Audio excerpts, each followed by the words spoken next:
Hello, welcome to the second video lecture about lexical analysis, where we'll talk about how to use regular expressions in order to define tokens in our programming language. As we saw before, a regular language is constructed by using these three operations. So you can use concatenation, you can use union of two regular languages, and then there is a concatenation on steroids, which is concatenation star or Kleene closure, where you can repeatedly concatenate strings from a language. So these three operations use the base case, which are just the language containing just the symbols of the alphabet, and construct new regular languages from those basic elements. So each regular language is just an example of a formal language. Regular languages are a specific kind of formal language. And a formal language is nothing but a set of strings. So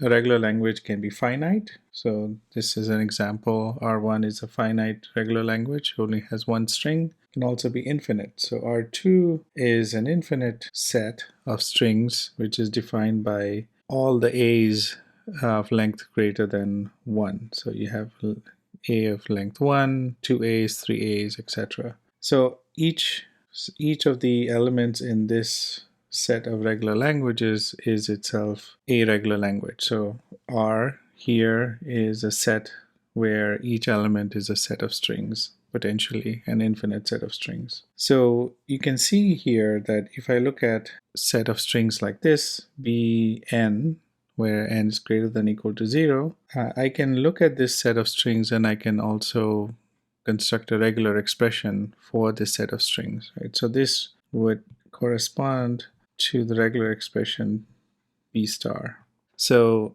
what we can do is make an equivalence between regular expressions and regular language. When we define at a high level what we need from a set of strings, we can then write it down as a regular expression. The way to make this equivalence explicit is to create a meaning function. We'll call it L of R. Informally, you can also think of it as language of R. And it's a meaning of this regular expression, which is exactly equal to the regular language for that regular expression. So let's take an example where the regular expression we have is A star, then L of A star, or the language of A star, or the meaning of A star here is this set of strings. So what we're taking is, we're taking this specialized syntax, which is A followed by the asterisk star, and interpreting it and giving it a meaning of this infinite set of strings, which is the empty string, 1A, 2A's, 3A's, etc. So as you can see, we can take a regular expression and map it. So a regular expression is nothing but an ASCII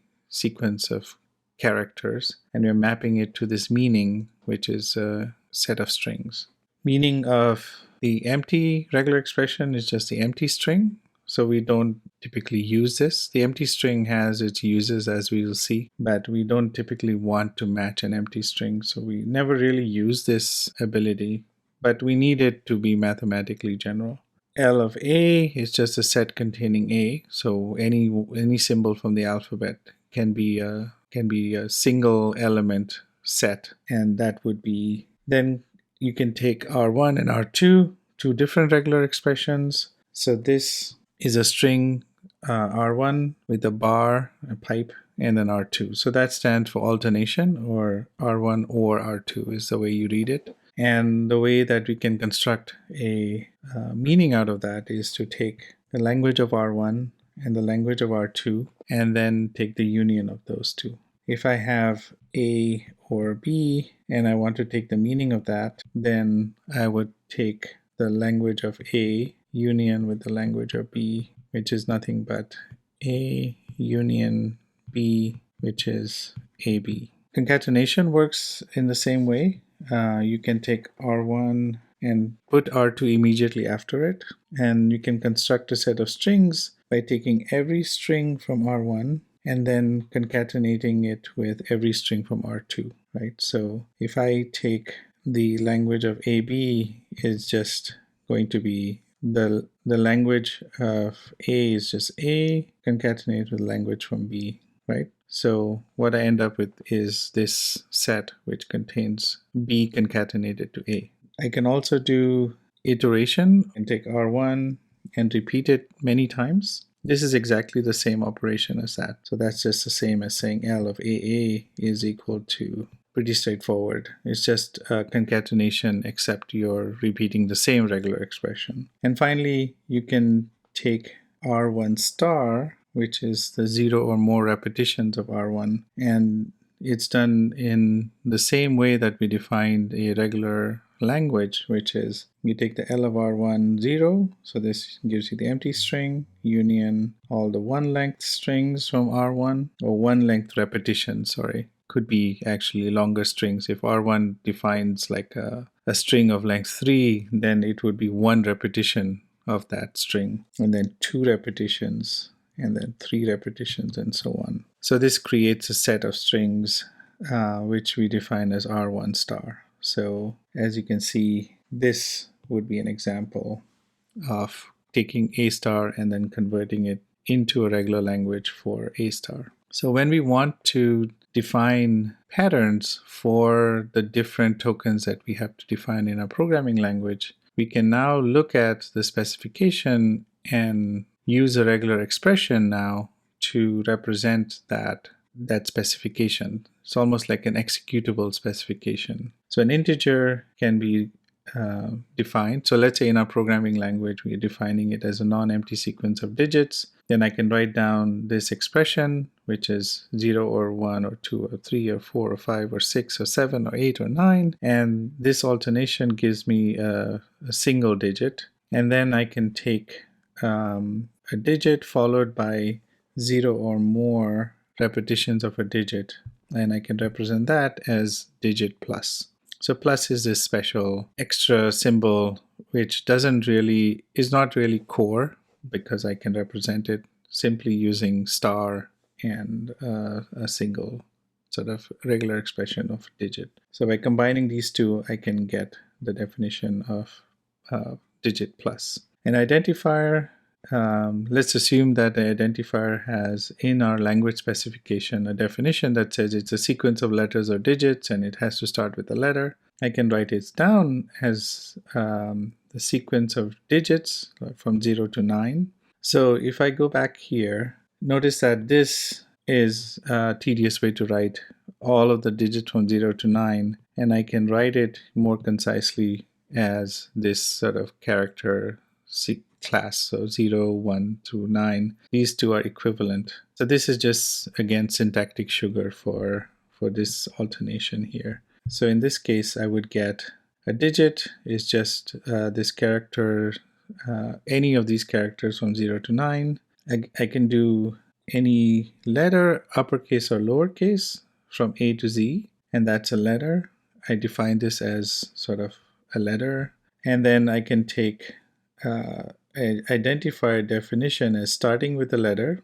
So it starts with a letter, and then it's followed by a letter or a digit, right? So you can have a letter or a digit, and then I can put a bracket around this, and then I put a star here, which says I can have 0 or more repetitions of a letter or a digit, as many repetitions as you want, including the empty string. So this covers identifiers that look like A, B. You can also have A1, B2, etc. So you can have identifiers of any length here.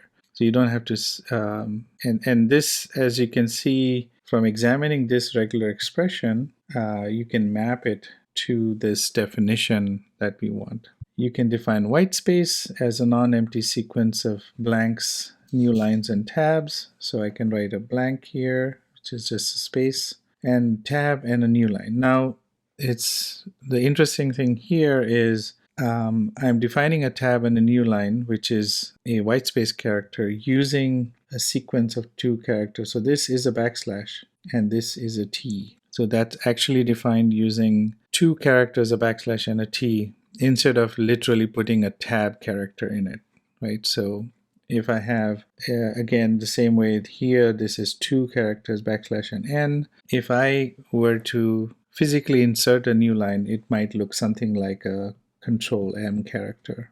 That would be single character. This is 2 characters. So I'm using this representation of \n to represent the new line. So this equivalence is done when I interpret this regular expression. So this is very similar to what we saw happens in a programming language from the intro slides. We want a pattern definition for numbers, which includes all kinds of numbers like floating point numbers, etc. We want to write down this regular expression. We start with a digit, which is any number from 0 to 9.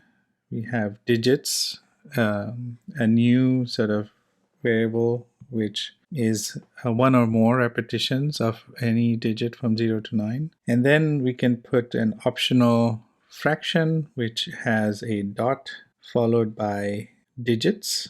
So you can any number of digits. And then this question mark operates over this entire sequence and says that you can have, it's optional. So you can have one of these and that's it.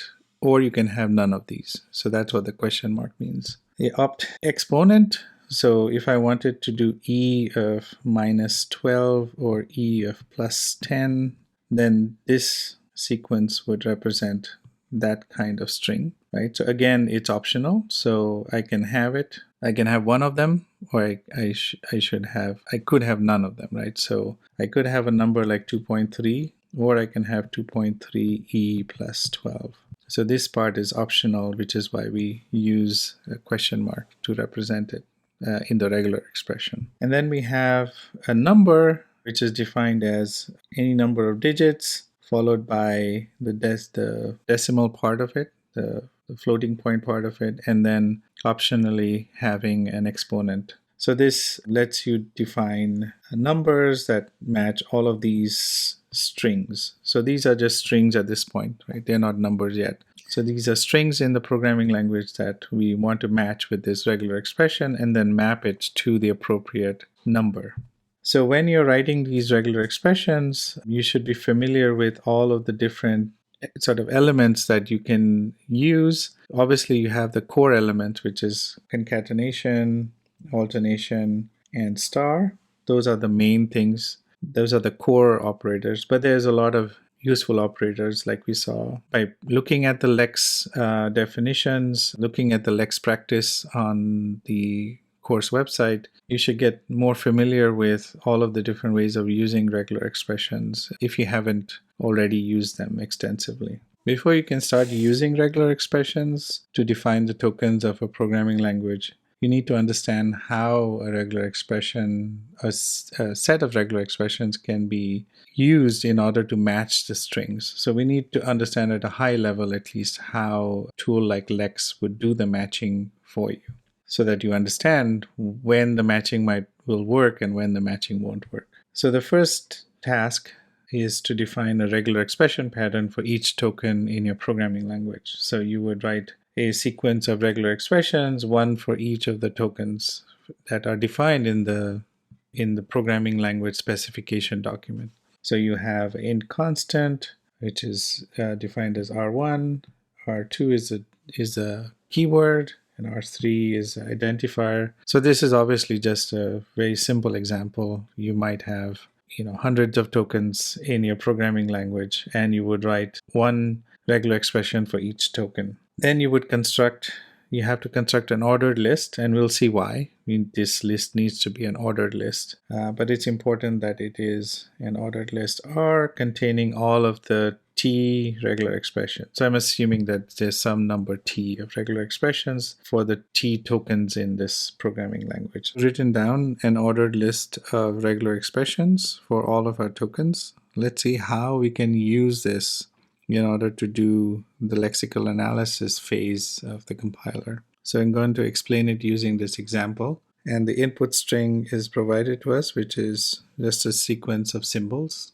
x1, x2 to xn. So in this particular example, it's this input starting here, which is the start position, starts with that D character. And you can see it has a double followed by the numbers 1 and 2 followed by an equal to. Remember that we have this ordered sequence of regular expressions. R1 is recognizing an integer constant, so it's not going to match the letter. So it's it doesn't get any matches. R2 is a regular expression for the double keyword in this programming language. So it matches all the way up to the first 6 characters. So it finds the keyword double. And then we have R3, which is the regular expression for identifier, and that matches all the way, including the numbers 1 and 2, because the definition of the identifier includes letter followed by letter or digit star, right? So it would match all the way up to there. And then there will be other matches for all the other tokens. So once we've matched all of them, what we would do is use this sort of strategy of maximal munch, where the longest match always wins. So if there's more than one matching regular expression, or in this case, the regular expression and the token mean the same thing, right? It's a regular expression for that token. Then we would return the token which has the longest match. And once we do that, we can see that we've matched all the way up to here in the input string. Then we set the next start position and we do this process all over again. So we're repeatedly taking the longest match that we can get for each token, and then we start from the next position and do the matching again and get the next token. So as a result, here we would get a token stream for the first token and the next token and the next token until we are done reading the program string.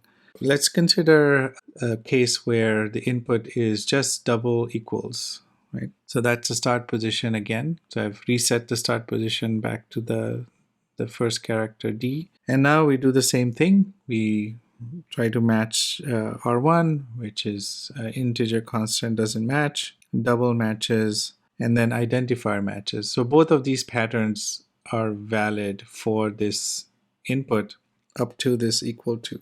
So you can see that double matches up to character 6 and identifier also matches up to character 6. In this case, obviously now we have a tie. We need to break this tie somehow. And the way that we do this is, remember I said it was important to have the list be an ordered list. And that's what we're going to use in order to break ties. We choose the regular expression that is earlier in the list. Earlier in the list means higher priority. In this case, it would return T double and not T identifier. If two patterns match, always pick the higher priority one. And then we start from the equal to, right? So it could be, remember that we don't really care about syntax errors at this point. We just create a token stream. So in this case, the token stream would contain T double followed by T equals to, which would be this token for this equal to sign, and so on. So what happens now if no regular expression matches? So we saw this case where something was matching. What if we go through all of the tokens and none of them match? And that means that there is some kind of error in the input, because if we've done our job correctly and we've defined all the tokens as regular expressions correctly, then there must be something malformed in the input.